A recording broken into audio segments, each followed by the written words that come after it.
Hi, this is Stephanie Johnson again, and this is my video assignment for Module 3, Social Media Network Map. So I was a little bit concerned when I got the assignment because Professor Hong wanted us to do two maps and discuss our professional networks as well as our personal ones. And as I've mentioned before, I had an issue earlier this year with my professional networks. They were compromised and I basically had to shut them down. So I no longer have a Twitter account and I no longer have a LinkedIn account. But as I did the analysis and I really took a hard look at my Facebook account, I was surprised at the number of professional connections that I have on there. I frankly thought it was all personal, but so I have a little bit of both on there. So hopefully I was able to answer the questions in the assignment for both personal and professional by looking at Facebook. So hopefully I did both, and we'll take a look. So here we go. This is my social network map, and as I said, I found it really interesting that most of my people in my Facebook account or in my friends section were people I had worked with, all the different places that I had worked. There was also a tertiary or subgroup in there that I want to talk about as we move along, so that we'll talk about in just a minute. There was a group of miscellaneous folks who just didn't meet in any of these categories, which that's just that. But the second largest group that we found here, or that I found, was family. Not a big surprise. That's why most of us got on Facebook, right, to stay connected with friends and family. But there's a couple of mavens there, one that's been there a while and one that's emerging. So that I'm going to talk a little bit more about that one. A group that's growing and becoming more powerful are the parents of my son's friends, and we'll talk about that a little bit more. That was a surprise to me. There's a group I don't spend a lot of time on. They're my friends of my husband. They're just there because they are. And this group, media, they were related to work, just media colleagues that are on Facebook with me because they are related to work. So that was interesting. The other biggest group on there were people that I've met through school, either high school all the way up to a training class that I had a couple of years ago at Harvard, where a senior executive fellowship class there on campus. I'm going to talk about that a little bit because there have been some real successes in there as far as groups and networking, and a real failure that I want to talk about. So we'll hit that in a minute. The largest social network groups that I found in my analysis, as I said, were tied to work, but there's some overlap even there. What I found was that in the Augusta Chronicle Herald, which is my first job right out of journalism school at the University of Georgia, there were a ton of people there who had graduated from the University of Georgia. Probably because of locality more than anything else. And so we were connected a couple of different ways, both as Henry Grady journalism grads and then also as employees at the Chronicle Herald. So we were connected in a couple of ways, and I'll show you a little bit more about that in a second. But I've made friends all along the way. When I moved into PR, I was a science medicine writer, so I moved into science PR and have kind of stayed in that realm. And of course, the biggest bulk of people who I know in this world are from the Forest Service. I've worked for the Forest Service for 22 years, so that was no big surprise. But what was a little interesting to me was this tertiary or third group of wildland fire folks. For a number of years, I was on a team that went out west on fires. We started out only doing fires, but we expanded into all risk response, and so we did hurricanes for FEMA, we did the space shuttle recovery effort, and we did 9/11. We did a lot of different things. It would surprise you what we did, actually. But when you're on a team like that and you respond to those kinds of tense emergency incidents that are very rewarding but also stressful, you become very connected with people, and it's a very tight-knit community. And what I've discovered through social media with these folks is that they often know things first and trust each other beyond compare. So this summer, when there was a lot going on, in fact, my team just got back from the rimfire. They were managing the rimfire there at Yosemite. Um, the folks, when they heard of fatalities, and they heard it first, believe you me, it did not come through official channels. It came through this group that I first learned of the fatalities at Yarnell and other places. This group lights up like a Christmas tree when there's something going on, and I hear it through this community first. So this has been a very interesting group to watch this summer, and I'll talk about that a little bit more in a second. I mentioned the family group, that there's 2 Mavens in there, one that's been around for a little while and one that's emerging. And there's also a Maven in the parents of my son's friends, one that's emerging there.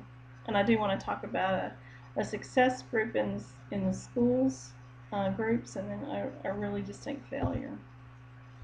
So this is an busy outline of what's happening on my Facebook profile at any given moment. And so these adorable girls are Abby and Anna Kuperi. They're the daughters of Lori Kuperi, who is a middle school teacher here in Atlanta. And Abby, the oldest, and Matthew have been together in school and preschool since they were 2 years old. So they're very close and very good friends. And Lori has become, because of her status as a teacher, and because she's the daughter of these two, the mother of these 2 adorable children, has become a Maven in our network. Anytime she posts anything about education, or what time the kids should be going to bed even, it goes wide and far with all of us and goes around in circles. And if we share stuff with her and she finds that it's compelling, she'll share it too with others, and we feel proud. So she's definitely a Maven in this group. These young folks down here are my mom and dad, Doris and Roger, and they joined Facebook to keep up this little fella up here who is their only grandson. But my mother, Doris, is definitely a Maven, and if your mother isn't, don't admit it to her. Anytime your mom talks, you listen. So she works with her brothers and sisters, all of whom are still living, mind you, to coordinate get-togethers and functions in the family. But over here is my cousin Brooke, and her, you can't see her face there in the wedding picture with her husband Charlie, but Brooke she and her husband Charlie have 2 small twins now, Sawyer and Sydney. That elevates you in the family world. And they, Brooke is emerging as a new Maven, because when she says we need to get together, we need to have some family to do, she works with her aunts and others who are the existing Mavens and coordinates that, and they pretty much let the rest of us know what we need to do. So she's definitely emerging as a new Maven in that network. This is my friend Rudy Evenson. Rudy works for the U.S. Park Service, and he's part of that wildland firefighter community. And that is a boundaryless community, because, as I said, I work for the Forest Service, he works for the Park Service. But it doesn't matter in that community, because the wildland firefighter community cares about each other. So he might hear something first, I might hear something first, but we share things just to make sure we all know it. And he's a public information officer, as am I. We're both type 1. We kind of like to keep qualified, so we keep each other up to date on that. So that's my friend Rudy. This beautiful woman up here is my friend Cass Sharon. Cass is currently working for the North Carolina Center for Disability Rights. Cass was a reporter alongside me at the Augusta Chronicle Herald. But Cass also went to the University of Georgia, but we didn't know each other there. But still, we were connected in that way. Cass is one of those people who stays in touch with everybody she ever met, I bet. She's amazing. And I'm not. I can only say I only have the capacity for my 150, I suppose, my 150 people. But I can only keep in touch with the people that I'm closest to. I just can only manage that. So what Cass does is she actually stays in touch with everybody I think that we worked with at the Augusta Chronicle. This gentleman is Tommy Tomlinson. Tommy left the Augusta Chronicle Herald, went on to work for the Charlotte Observer, nominated for the Pulitzer Prize, works for ESPN, I believe now. Anyway, Tommy and I haven't talked in years. I've not spoken to him in years, but I know about him because of Cass. And Cass keeps me informed about what's up with Tommy, and I'm sure Tommy knows everything there is to know about me for the same reason, because Cass is definitely a connector. And that is absolutely a wonderful thing that she keeps us all connected. So, like she keeps me connected with Tommy, Rudy and I keep each other connected with the wildland fire community, and the Mavens work to keep me informed of everything that's going on. So that is my social, how Facebook is working for me right now. So one of the groups I wanted to mention to you that worked on Facebook was this high school reunion page that got posted, and it was called An Evening with Bob Lambert. Bob Lambert was my high school band director, and there was a reunion put together in 2011 for him. But as a follow-up, the group that got together for that decided they were going to develop a scholarship for the marching band's drum major to go to camp and other deserving band projects. So they're working on that. It's not a 501c3, so it's not tax deductible, but they're working on pulling some things together. So what I find interesting about the whole thing is that they had this reunion and they went to the emotions on this one really quickly. And they developed, there was Mr. Lambert right there, they developed, they tapped into all these emotions that, from high school, the feel-good part of high school, the marching band was a really neat thing to be a part of if you're in high school. And they really pulled it all together. It was a community thing, and it became a community event. The reunion was a really neat thing, but it's still going on. And what's interesting about it is that they're raising money for this scholarship, and they're doing all kinds of things that that are still going on. Even so much so that they've posted recently. They found some old right here. They found some old. This was in July.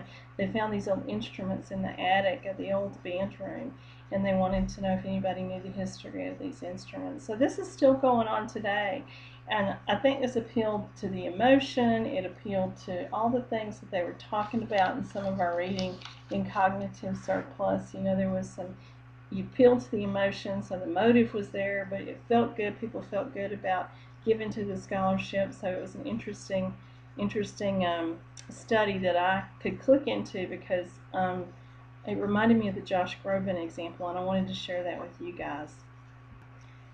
With that success, I also wanted to share with you a failure, and that was that Harvard group that I mentioned to you. We were on campus with each other for a month learning about senior executive service in the government, and we connected on all sorts of levels. There were 80 people in the class from different government agencies. I was the only one there from the Forest Service, the only one from the U.S. Department of Agriculture, and yet I've only been in touch with 2 people since then. We're not connected at any level. There's no emotion. There's no real reason for us to be connected. And so that one has been a complete failure. So much so that just this week I was re-emailed about, should we try to connect again? Should we try to get back together? Should we try to have conference calls? Well, you can't force it. You can't force it. If there's no motive and no intrinsic value involved, then it's not going to work. And so that was a failure.